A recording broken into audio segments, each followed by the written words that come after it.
আমি সুলতানা জেসমিন জুই। আমি পিরোজপুর 1 থেকে মূলত নমিনেশন তুলেছি। আর যদি বলতে হয় তাহলে হচ্ছে আমি পড়াশোনা করেছি ঢাকা বিশ্ববিদ্যালয় থেকে, পরবর্তীতে একটা মাস্টার্স করেছিলাম চায়না থেকে প্রজেক্ট ম্যানেজমেন্টে। এটাই হচ্ছে আমার মূলত একাডেমিক ব্যাকগ্রাউন্ড। আর রাজনীতিটা আসলে ভালো থেকেই করি, সেটা হচ্ছে বাংলাদেশ আমার প্রায়োরিটি। আমি বাংলাদেশের জাতীয়তাবাদে বিশ্বাস করি। ছাত্রদল করতাম একসময়, সর্বশেষ পদবি ছিল ছাত্রদল ভাইস প্রেসিডেন্ট। আপনারা সবাই জানেন এই স্বতন্ত্র হিসেবে যারা আসছে তারা কিন্তু অ্যাকচুয়ালি দলেরই কর্মী। সো তারা আমারই বড় ভাই, তারাই মনে করছে যে তাদের দলীয় কেউ থাকুক সেখানে, সেভাবে দলীয় সিদ্ধান্তের ভিত্তিতে আমার এখানে আসা।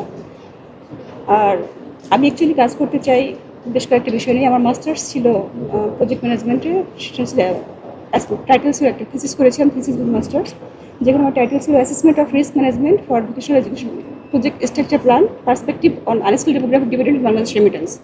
অর্থাৎ আমাদের যে বর্তমান যে ডেমোগ্রাফিটা চলছে, এই ডেমোগ্রাফিতে নারীদের এবং ইউথদের একটা ভালো ভূমিকা আছে বাংলাদেশকে এগিয়ে নিয়ে যাওয়ার জন্য। তো আমি মূলত এইটার যে থিওরিক্যাল যে পার্টগুলো, সেইটার একটা জ্ঞান আমার আছে। আমি চাচ্ছি এই সংসদের মাধ্যমে আমার যে কাজের যে সুযোগটা থাকবে, সেখানে হচ্ছে আমার এই থিওরিক্যাল যে জ্ঞানটা, সেই জ্ঞানটাকে প্র্যাকটিক্যালি অ্যাপ্লাই করার। আর এছাড়া আমাদের যে গ্লোবালি যে এখন 4th ইন্ডাস্ট্রিয়াল রেভলিউশন চলছে, আমি এইখানেও চাই যে আমার দেশের যে পিছিয়ে পড়ে যে নারীরা আছে, বিশেষ করে গ্রামীণ এলাকার যে নারীরা, তারা হচ্ছে এই 4th IRকে সামনে এগিয়ে নিয়ে যায়, তাদের চ্যালেঞ্জটাকে মোকাবিলা করে অপরচুনিটি যেন তারা অপরচুনিটি হারভেস্ট করতে পারে তার সেই ক্ষেত্রে।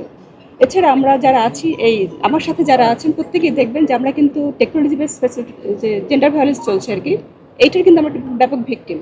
যে এইখানে নারী বা পুরুষ কিংবা কোনো পলিটিক্যাল নন পলিটিক্যাল ধর্ম বর্ণ পালার কোনো কিছু কিন্তু মিন করে না। আমরা দেখছি যে 5ই আগস্টের পরবর্তী সময়টা, সেই সময়টাতে এসে কিন্তু এই টেকনোলজি ফ্যাসিলিটির যে ভায়োলেন্সটা, এটা কিন্তু প্রচুর স্প্রেড আউট হচ্ছে। তো আমার ইচ্ছা আছে যে সংসদে বাংলাদেশের যে এক্সিস্টিং আইনগুলো আছে, এই আইনগুলোকে আরও কী করে কার্যকর করে সংশোধন করা যায় এবং এটাকে আরও কীভাবে রিডিউস করা যায়, কন্ট্রোল করা যায়, এটি নিয়ে কথা বলার ইচ্ছা আমার আছে।